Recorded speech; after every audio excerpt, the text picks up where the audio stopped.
প্রিয় ছাত্রছাত্রী, তোমরা কেমন আছো? আশা করি সবাই খুব খুব ভালো আছো। তোমাদের মেন্টর রাকিব স্যার তোমাদের জন্য অর্থাৎ ক্লাস 10 এর জন্য একেবারে ভৌত বিজ্ঞানের শেষ অধ্যায় যে জৈব যৌগ অধ্যায়টি আছে সেখান থেকে হাইড্রোকার্বন নিয়ে আজকে হাজির। আজকের পর্বে একেবারে জল ভাতের মতো করে আমরা জানবো হাইড্রোকার্বন বিষয়টা কি এবং এর নামকরণ কিভাবে হয়। চলো তাহলে শুরু করি। শুরু করার আগে তোমরা দেখতে পাচ্ছ আমি এইদিকে একটা ফ্লো চার্ট বানিয়ে রেখেছি।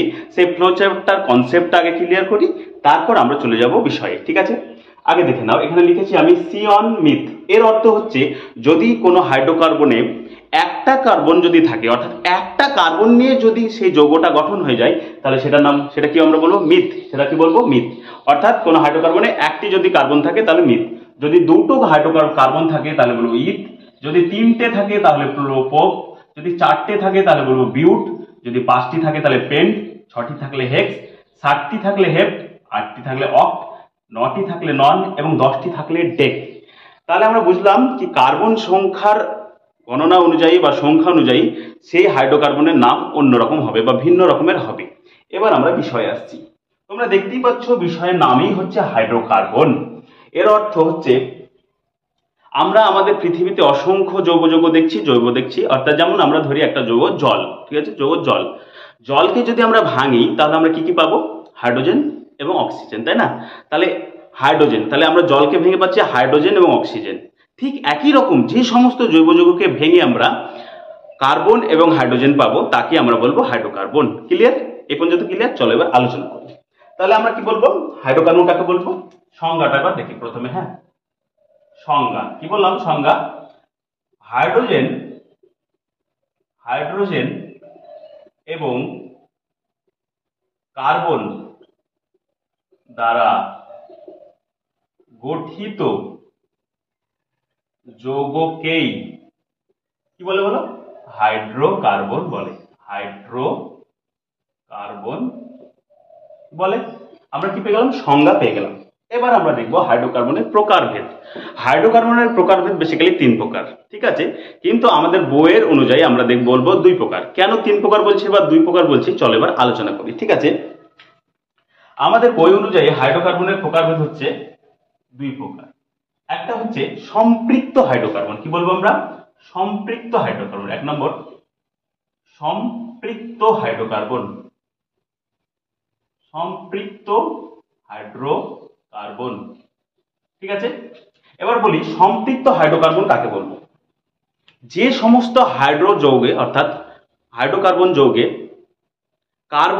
কার্বনের সঙ্গে শুধুমাত্র একটি বন্ধনী দ্বারা একটি সমযোজী বন্ধনী দ্বারা পরস্পরের মধ্যে যুক্ত হয়ে যে যৌগ গঠন করবে তাকে আমরা বলবো সম্পৃক্ত হাইড্রোকার্বন। ঠিক আছে, আবার বলি, যে হাইড্রোকার্বন যৌগে কার্বনের সঙ্গে পরস্পরের সঙ্গে একটি সমযোজী বন্ধনী দ্বারা যুক্ত হয়ে যে যৌগ গঠন করবে তাকে আমরা বলবো সম্পৃক্ত হাইড্রোকার্বন। অর্থাৎ এখানে আমরা পেলাম যদি কার্বনের সঙ্গে একটি, অর্থাৎ কার্বনের সঙ্গে শুধুমাত্র একটি বন্ধনী দ্বারা যৌগ গঠন করছে, এখানে ডবল বন্ধনী নেই, ট্রিপল বন্ধনী নেই, শুধুমাত্র সিঙ্গেল বন্ধনী দ্বারা সমযোজী বন্ধনী দ্বারা যৌগ গঠন করছে, তখন তাকে আমরা বলবো সম্পৃক্ত হাইড্রোকার্বন। এরকম হতে পারে, দেখো এরকম কি কার্বন সংখ্যা বাড়তেই পারে, একটা যৌগে কি কার্বন সংখ্যা অসংখ্য থাকতে পারে, এরকম ভাবে বাড়তে থাকবে। ঠিক আছে, তাহলে আমরা এই ছোট্ট পার্টটাকে নিয়ে আলোচনা করি। ঠিক আছে, দেখতে পাচ্ছি এখানে কি একটা দুটো কার্বন এবং তাদের মধ্যে কি একটা সিঙ্গেল বন্ধন আছে, সিঙ্গেল বন্ড আছে, তাই না? এটা কি আমরা বলবো সম্পৃক্ত হাইড্রোকার্বন। এবং এটার একটা নাম আছে। কি নাম এটার বলতো? এটার নাম হচ্ছে অ্যালকেন। এটার নাম কি পেলাম? অ্যালকেন। যেটাকে যদি আমরা ইংরেজিতে লিখি তাহলে লিখতে পারি অ্যালকেন। কি পেলাম? অ্যালকেন। তাহলে অ্যালকেন কিসের মধ্যে পড়ে? সম্পৃক্ত হাইড্রোকার্বনের মধ্যে পড়ে। কেন পড়ে? কারণ অ্যালকেন যখন গঠন হয় তখন কার্বনের সঙ্গে কি সিঙ্গেল বন্ধনী, সমযোজী সিঙ্গেল বা এক বন্ধনী দ্বারা আবদ্ধ হয়ে যৌগ গঠন করে, তার জন্য এটা হচ্ছে অ্যালকেন। এবার আমরা দেখব কি অ্যালকেন। ধরো সাপোজ এখানে এই অ্যালকেনটার তাহলে নাম কি হবে? অ্যালকেনটার নাম কি হবে? যে IUPAC নেম আছে সেই নামটা কি হবে? এবার চলো আলোচনা করি। তাহলে অ্যালকেন কি পেলাম? চলো আমি নিচে লিখছি সি। দুটো কার্বন পেয়েছি। তাহলে দুটো কার্বনের প্রথম যে কার্বনটা আছে আমরা জানি প্রতিটি কার্বনের যোজ্যতা হচ্ছে 4, অর্থাৎ তার ইলেকট্রন ভ্যালেন্সি হচ্ছে 4। অর্থাৎ সে চারটে যদি ইলেকট্রন পেয়ে যায় তাহলে কি সে ঠান্ডা হয়ে যাবে, সে স্থির হয়ে যাবে বা সে যৌগ গঠন করে ফেলবে। আমরা দেখতে পাচ্ছি এখানে একটা সমযোজী বন্ধন আছে, মানে কি এখানে দুটো ইলেকট্রন আছে, এই এখান থেকে দুটো ইলেকট্রনের কি এই একটা শেয়ার করছে এবং পরের এই যে পাশের ইলেকট্রন এই কার্বনটি আছে সে একটি শেয়ার করছে। তাহলে এখনো তাদের কাছে তিনটি খালি জায়গা পড়ে আছে, ঠিক আছে, তিনটে খালি জায়গা পড়ে আছে। তাহলে তিনটে খালি জায়গা কি পড়ে আসবে, কি আসবে, হাইড্রোজেন আসবে। কি আসবে, হাইড্রোজেন, কারণ তার জন্যই তো এটার নাম হচ্ছে হাইড্রোকার্বন যৌগ। দেখো হাইড্রোজেন দিয়ে দিলাম।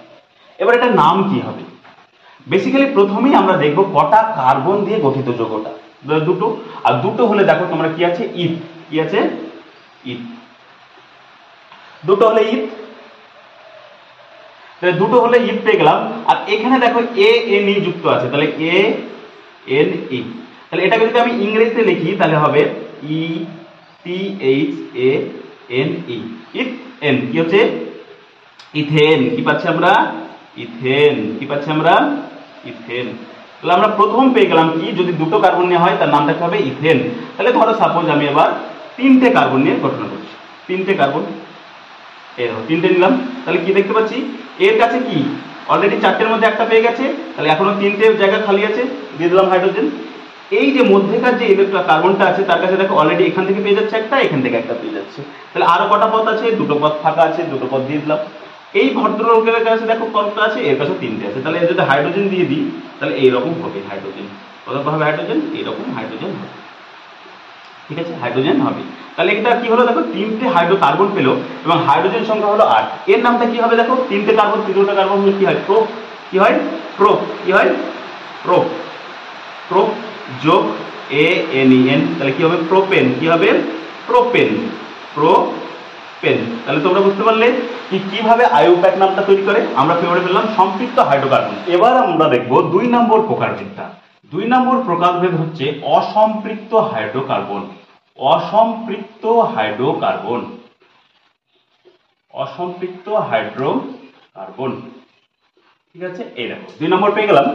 এবার এই যে 2 নম্বর অসম্পৃক্ত হাইড্রোকার্বন আছে তার মধ্যে দুটো সাবহেড পড়ে, অর্থাৎ দুটো বিষয় পড়ে। একটা বিষয় হচ্ছে অ্যালকিন আর আরেকটা বিষয় হচ্ছে অ্যালকাইন।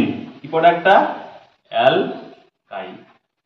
এই যে টোটাল আমরা দেখো তিনটে বিষয় পাচ্ছি, একটা অ্যালকেন, একটা অ্যালকিন এবং একটা অ্যালকাইন। তার জন্য হাইড্রোকার্বনকে তিনটি গ্রুপ বলা হয় বা তিনটি পার্ট বলা হয়, কিন্তু অ্যাকচুয়ালি কি হাইড্রোকার্বন দুটো পার্ট, একটা সম্পৃক্ত হাইড্রোকার্বন যার আন্ডারে কি পড়ে, অ্যালকিন পড়ে, এবং আরেকটি একটা পার্ট হচ্ছে অসম্পৃক্ত হাইড্রোকার্বন যার আন্ডারে কি পড়ে, অ্যালকিন এবং অ্যালকাইন।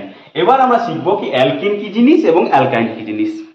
অ্যালকিন, যখন কোনো হাইড্রোকার্বনে কমপক্ষে একটি কার্বন কার্বনের সঙ্গে সমযোজী দ্বিবন্ধনী থাকবে সেটাকে আমরা বলবো অ্যালকিন। অর্থাৎ কার্বন কার্বনের সঙ্গে কমপক্ষে একটি ডবল বন্ধনী থাকতেই হবে, সেই হাইড্রোকার্বন যৌগটাকে আমরা বলবো অসম্পৃক্ত হাইড্রোকার্বন। তাহলে এটা পেয়ে গেলাম। তাহলে ধরো সাপোজ তিনটে হাইড্রোকার্বন অর্থাৎ তিনটে কার্বন দ্বারা যৌগ গঠন করছে, ঠিক আছে, আমরা ধরে নিলাম। তাহলে দেখতে পাচ্ছি এখানে কি তিনটে কার্বনের মধ্যে দেখতে পাচ্ছি একটা মানে দুটো কার্বন পরস্পরের মধ্যে কি ডাবল বন্ধনী দ্বারা বা ডাবল বন্ড দ্বারা যৌগ গঠন করছে, তখন সেটাকে আমরা কি বলবো, অ্যালকিন। এবার দেখবো কি এই অ্যালকিনটার কাজ কি বা নাম কি, ঠিক আছে।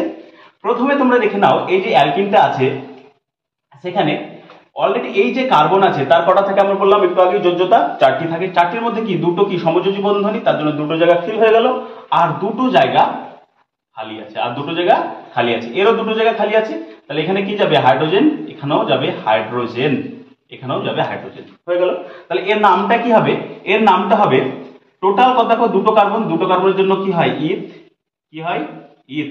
আর আমরা জানি অ্যালকেন বানান হচ্ছে এ এল কে ই এন ই, এখান থেকে ই এন ই তুলে নাও, তাহলে কি হবে, ই এন ই তুলে নাও, তাহলে কি হলো, ইথ যোগ ইন কি হলো, ইথিন, কি হলো, ইথিন, কি হয়ে গেল, ইথিন।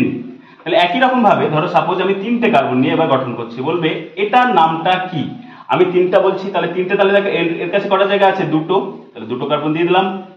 এর কাছে কটা জায়গা আছে, অলরেডি কি একটা জায়গা আছে, আর এর কাছে কটা আছে, তিনটে জায়গা আছে, তাই না, দেখো।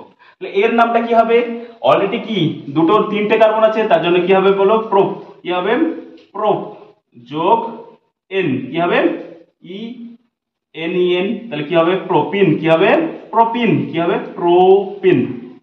তোমাদের বাড়ির কাজ থাকবে যদি চারটে কার্বন যদি থাকে একে অপরের সঙ্গে বন্ধনী, তাহলে তার নামটা কি হবে, এটা তোমাদের বাড়ির কাজ। তোমরা অবশ্যই কমেন্ট সেকশনে তার নাম অবশ্যই আমাকে জানাবে। ইউআইপ্যাক যে নামটা আছে সেই নামটা তোমরা আমাকে কমেন্টে জানাবে। এটা তোমাদের আমি কাজ দিয়ে রাখলাম, চারটে কার্বন থাকলে তার নামটা কি হবে।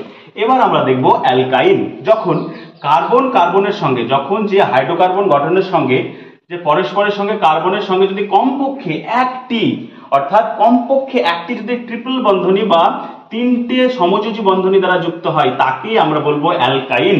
কি বলবো আমরা, অ্যালকাইন। অসংখ্য আছে, ধরো অসংখ্য এরকম আছে, অসংখ্য কার্বন আছে, কিন্তু যদি একটি থেকে যায় ডবল বন্ধনী ট্রিপল বন্ধনী, তাকে আমরা বলবো অ্যালকিন। তাহলে আমরা এটা কি মুছে রাখছি, এই জায়গাটা নিয়ে আমরা আলোচনা করছি, ঠিক আছে। তাহলে দুটো কার্বনের জন্য এটার নাম কি হবে বলো, ইথ হবে, কি হবে ইথ। আর আমরা জানি অ্যালকাইন যদি বানান দেখি দেখবো এল এ এল কে Y A L K Y N E, alkane. তাহলে এখানে যদি ওয়াই এন ই যুক্ত করি তাহলে কি হবে ইথাইন, কি হবে। এটাকে যদি তোমরা দেখো তো তোমরা দেখবে এটার নাম কি হচ্ছে ইথাইন, কি হচ্ছে ইথাইন, ইথাইন, এটার নাম হচ্ছে ইথাইন। এটা আইইউপ্যাক নেমে পেয়ে গেলাম। এবার তোমাদের কাজ থাকবে, যদি আমার কাছে এই রকম তিনটে কার্বন দিয়ে যদি একটি আমার কাছে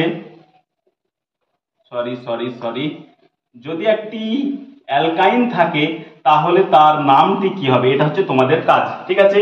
এবার বলি, এই যে দেখতে পাচ্ছ এগুলোর কিন্তু একটা সংকেত আছে, অর্থাৎ তারকে চেনার জন্য একটা রাসায়নিক সংকেত আছে। এবার সংকেতটা কি আমরা জানবো। তোমরা প্রথমেই এই হাইড্রোকার্বনের মধ্যে, অসম্পৃক্ত হাইড্রোকার্বনের মধ্যে অ্যালকিনটা মনে রাখবা, এটা সংকেত হচ্ছে CN, এন মানে হচ্ছে এখানে যত যোগ করব এখানেও ঠিক ততই দেব, ঠিক আছে। যদি এখানে এই যেটা তাহলে এটা পেয়ে গেলাম সংকেত CnH2n। এটাকেই যদি আমরা সম্পৃক্ত হাইড্রোকার্বনে নিয়ে আসি তাহলে এটা সংকেত হবে CnH2n+2। এটা হয়ে গেল এর কি সংকেত, আর এটা ক্ষেত্রে 2 মাইনাস করব, CnC2n-2। দেখো এই হয়ে গেল তিনটে নাম, তিনজনারই কি সংকেত আমি প্রমাণ দিয়ে দিলাম। এই হচ্ছে তোমাদের বেসিক হাইড্রোকার্বনের কনসেপ্ট, একেবারে সহজ জিনিস। যদি তোমাদের ভালো লাগে অবশ্যই আমাদের নেক্সট পার্ট আসছে এই জৈব রসায়নের উপর। তোমাদের ভালো লাগলে অবশ্যই চ্যানেলটি লাইক করবে এবং সাবস্ক্রাইব করবে এবং বন্ধুদের মাঝে শেয়ার করতে ভুলবে না। চলো দেখে নাও।